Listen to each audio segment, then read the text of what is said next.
आणि आता आमचा एक खास रिपोर्ट मुक्काम पोस्ट दत्तू चाळ। महाराष्ट्राची हास्य जत्रा या कार्यक्रमाला काही काळातच प्रचंड प्रसिद्धी मिळाली। यातल्या प्रत्येक कलाकाराची वेगळी अशी ओळख आहे।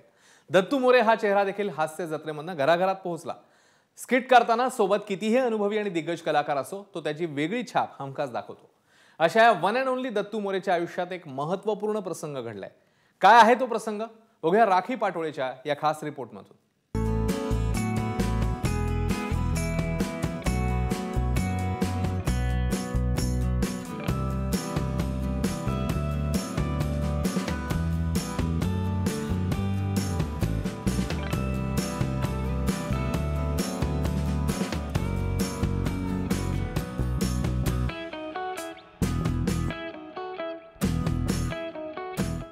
सध्या महाराष्ट्रात नामांतराचं जोरदार राजकारण सुरू आहे। अर्थात ते राजकीय फायद्यासाठी तोट्यासाठी सुरू आहे।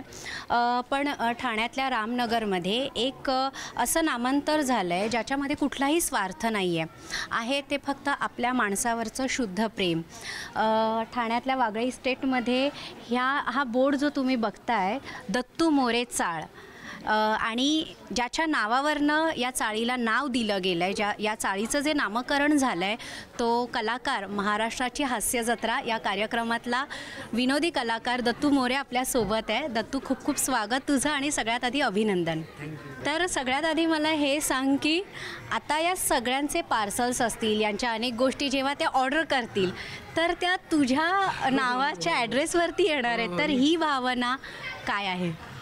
खरं तर आता हे म्हणजे खूप खरं तर वेगळीच गोष्ट घडली जी आपल्याला असं अपेक्षित नसते की आपण काही स्वप्न असतात आपले की आपल्या आयुष्यात अशा गोष्टी घडाव्या त्या गोष्टी घडाव्या किंवा आपले जे आपण स्वप्न बघतो त्याची प्लॅनिंग करतो किंवा त्याच्यासाठी मेहनत करतो ते चाललेलंच असतं। पण ते करता करता एक अनपेक्षित गोष्ट आपल्या आयुष्यात घडणं आणि आपल्याला ते मिळणं ही फार मोठी गोष्ट आहे। तुम्ही येणार हे कळल्यापासून त्या लोकांची जी काही धावपळ चालली काल परवापासून त्यांची तयारी चालली की मग मला फोन मेसेज किंवा भेटणं की हे करायचं का ते करायचं का। काही लोकांना तुम्ही प्रश्न विचारणार आहात हे जेव्हा कळलं किंवा मी म्हटलं की आपल्याला काही लोकांना सांगावं लागेल की काहीतरी विचारतील की कसं इथलं राहणीमान काय या सगळ्या गोष्टी, तर त्यांनी एक 2 दिवसापासून संध्याकाळची एक बसून एक डायरी घेऊन एक तयारी सुरू केली। जेव्हा तू तुझ्या नावाची ही पाटी बघितली, जेव्हा बोर्ड तू बघितला तेव्हा मनात काय भावना होत्या? की आता असं झालं की आता अजून काय पाहिजे आपल्याला, असं झालं मला एक वेळ। पण नंतर कळलं की नाही, आपला अजून प्रवास खूप बाकी आहे आणि कदाचित आपण अजून खूप मेहनत केली आणि खूप पुढे जात राहिलो तर अजून छान छान गोष्टी मिळत जातील। पण ही गोष्ट जी घडली ही अनपेक्षित गोष्ट आहे आणि हे मला माहिती नाही की कोणासोबत आतापर्यंत घडलं असेल का हे, म्हणजे मला इतक्या कमी वेळात हो इतक्या कमी वेळात आणि त्यामुळे हे खूप मोठं म्हणजे सगळ्यांकडून मला दिलेलं प्रेम आहे हे सगळ्यांना दिसेल इथून तुम्हाला की किती प्रेम करतात याच्यावरून कळेल सगळं। हो मला सांग हे सगळं कुठून सुरू झालं, म्हणजे याची सुरुवात कशी झाली? याचा प्रवास आमचे एक माझी नगरसेविका आहेत आशाताई बाबासाहेब कांबळे, त्यांचे मिस्टर आहेत बाबासाहेब कांबळे म्हणून, तर ते आता सध्या हयात नाही आहेत पण त्यांचं कलाकारांवरती खूप प्रेम होतं। म्हणजे मी लहानपणापासून इथे वाढलो, आमच्यात एक कार्यक्रम असायचा दरवर्षी असतो, त्या कार्यक्रमाच्या वेळेस ना ते बघायचे, मी डान्स करायचो, नाटक करायचो, स्किट्स करायचो, तर त्या बाबतीतला त्यांचं फार म्हणजे ते स्वतःही कलाकारच होते, त्या बाबतीतलं एक त्यांचं कुतूहल वेगळं होतं आणि त्यामुळे त्यांचं प्रेम एक वेगळं होतं माझ्यावर। आणि आपली हास्य जत्रा जेव्हा सुरू झाली आणि जेव्हा त्यांना कळलं की मी तिथे काम करतो तर ह्या गोष्टीमुळे ते एवढे खुश झाले की ते रोज मला रात्री 1-1:30 वाजता फोन करायचे की पाहिला रे कार्यक्रम तुझा, बरं वाटते मला आणि मग तिथून तो त्यांचं ते प्रेम आणि त्या गोष्टी, तर तिथे कुठेतरी ना त्यावेळेस एकदा ते बोलले होते की नाही तू जे करतोयस हे आपल्या लोकांना काही लोकांना कळत नाही पण नाही पण हे सगळ्यांना कळेल। तुझ्या चाळीला अभिमान आहे तुझा, आम्हालाही तितकाच अभिमान आहे, आम्ही तुझ्या चाळीत नाही आहोत पण आम्हाला तुझा अभिमान आहे तेवढाच, तू आमच्या एरियातला मुलगा आहेस, तर मी अशी एक गोष्ट करणार आहे आणि माझी फार इच्छा आहे की ही गोष्ट करावी का तर तू तेवढा पात्र आहेस किंवा तू आज जे करतोस की जे ओळखला जातोस तू आज आम्हालाही एक ओळख मिळते की आमच्या एरियातला मुलगा आहे असं जे आम्हाला सांगावं असं वाटतंय। जो अभिमान आम्हाला वाटतोय तो खूप भारी वाटतो। त्याच्यामुळे हे करणं हे म्हणजे माझ्या हातात आहे किंवा मी ते करू शकतो, म्हणजे जेवढं मला जमेल ते मी तुझ्यासाठी नक्की करेन आणि याची सुरुवात ती तिथून झाली आणि त्यानंतर मग आमचे सगळे चाळीतले लोक आहेत। जेव्हा तुझं नाव या चाळीला देण्याचं ठरलं तेव्हा सर्वांचं एकमत कसं झालं? कारण हे अवघड आहे, कारण 4 लोकांची कदाचित याला मान्यता असू शकते पण सर्वांचं एकमत होणं या गोष्टीसाठी, कारण ही सोपी गोष्ट नाही आहे, कारण आधी एक चाळीचं नाव असतं आणि मग त्यानंतर आता नवीन नावाने ती चाळ ओळखली जाणार आहे, कारण ते तोंडात बसलेलं असतं अमुक अमुक चाळ। तर या सगळ्यांचं एकमत कसं झालं? याच्यात तर खरं तर आधी ज्यांच्या नावे ह्या गोष्टी बोलल्या जायच्या, खरं तर त्यांचा सगळ्यांचा मोठेपण आहे की ते मान देत आहेत मला. आता हे आहेत सखाराम मोडोमारे, हे आमच्या समोरच राहतात आणि खरं तर लहानाचा मी मोठा यांच्या नजरेखाली झालो. सगळ्यात जास्त यांनी मला पाहिलं आहे.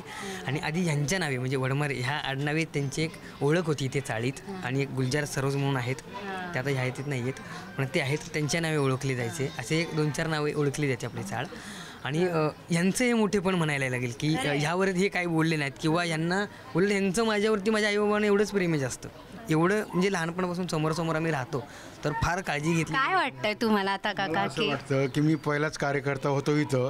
माझ्या नावाची या गलीमध्ये प्रसिद्धी होतीच, पण मी लहानपणापासून मोठ्यापर्यंत आतापर्यंत त्याला बघितलं, त्याचा सहवास बघितला, त्याचं शिक्षण बघितलं आणि त्याची ती काम करण्याची थेअरी ना, त्याला जी आवड होती की नाही, बाबासाहेब आंबेडकरांच्या जयंतीमध्ये त्याने विविध कार्यक्रम केले आणि तो अशा लाईनला ओढला की त्याला तुमच्या महाराष्ट्राच्या हास्य जत्रामध्ये त्यांनी भाग घेतला, विविध कार्यक्रमात त्यांनी सहभाग घेतला, नाटकामध्ये काम केलं, त्याला त्याची गोडी लागली, आवड लागली. म्हणून आमच्या चाळीचं कुठेतरी नाव उज्ज्वल व्हावं, आमचा हा त्याच्या पाठीमागचा दृष्टिकोन होता.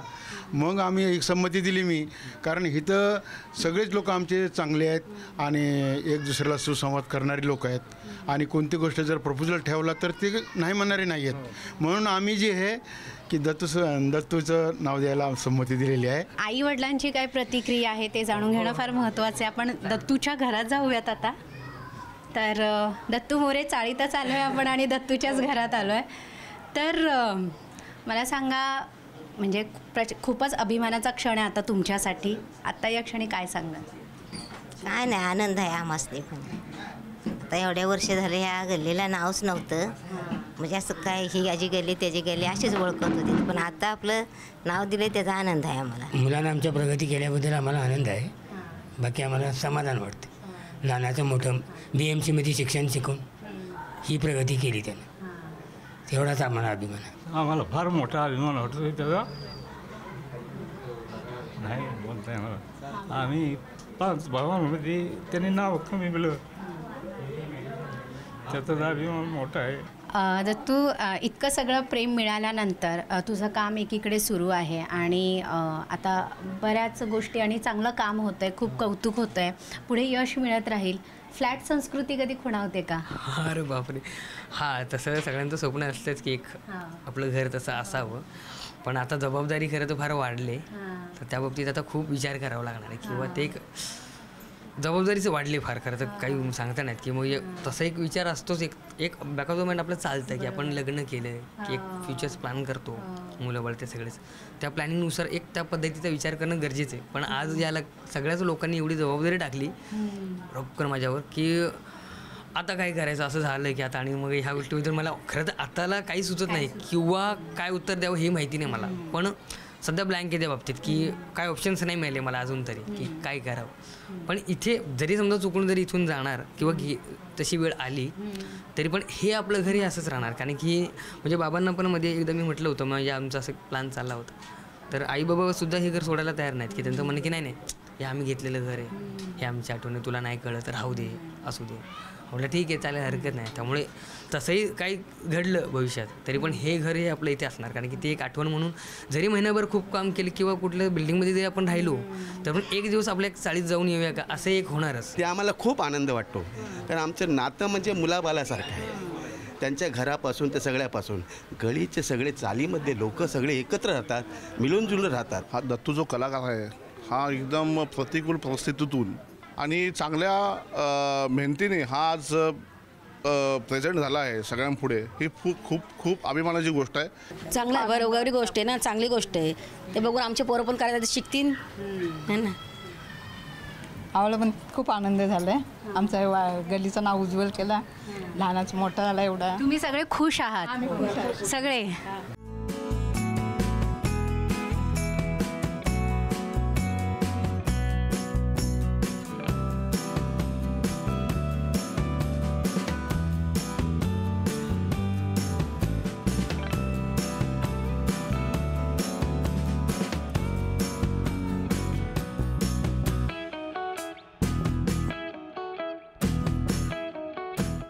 या चाळीने, आता दत्तू मोरे चाळच म्हणावी लागेल, या चाळीने तुला काय दिलं शेवट? ह्या चाळीने मला तर खरं तर खूप म्हणजे पुढे जायची प्रेरणाच दिली खरं तर. कारण की ज्या पद्धतीने सगळे प्रेम करत होते किंवा ज्या पद्धतीने सगळेच, म्हणजे ही आजची गोष्ट नाही खरं तर.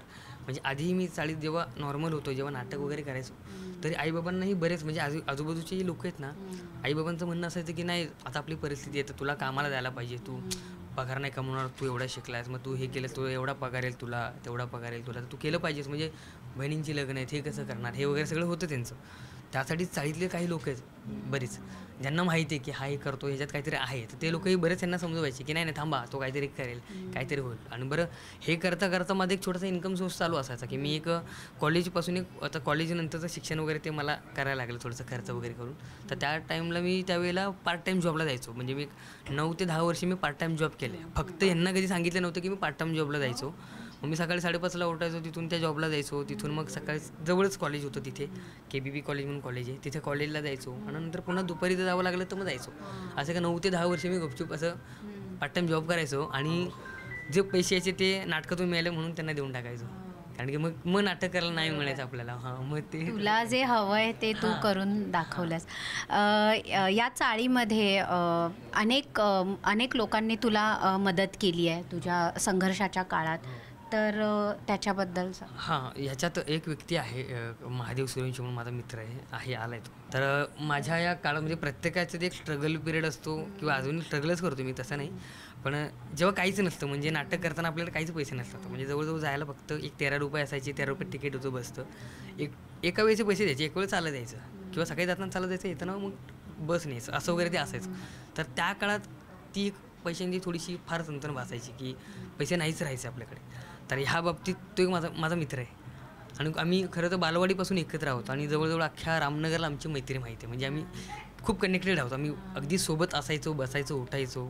इथले कार्यक्रम, तोही एक ॲक्टरच आहे, तोही ॲक्टिंगच करतो, डान्स ॲक्टिंग, आम्ही दोघांनी ती एकत्र सुरुवात केली होती. आणि मी खरं तर जास्त इन्स्पायर झालो ते त्याच्याकडे बघून आणि त्याच्यामुळे खरं तर त्यांनी मला एवढं पुशअप केलं त्या बाबतीत की त्याच्यामुळे मग मला ह्या गोष्टी जास्त करताना थोडासा त्रास माझा जो होता पैशांच्या बाबतीतला, तो मला खूप मदत करायचा की पैसे नाही म्हटलं की मग तुम्हाला काही खर्चाला पैसे द्यायचा, ह्या सगळ्या गोष्टी आमच्यात चालायच्या आणि त्या बाबतीत त्याचा मला फार सपोर्ट असायचा. आणि कदाचित तुला सांगतो ही गोष्ट खरी, जर त्याने सपोर्ट नसता केला ना तर कदाचित मी हे काही वर्षांपूर्वीच हे फील्ड कदाचित सोडलं असतं मी.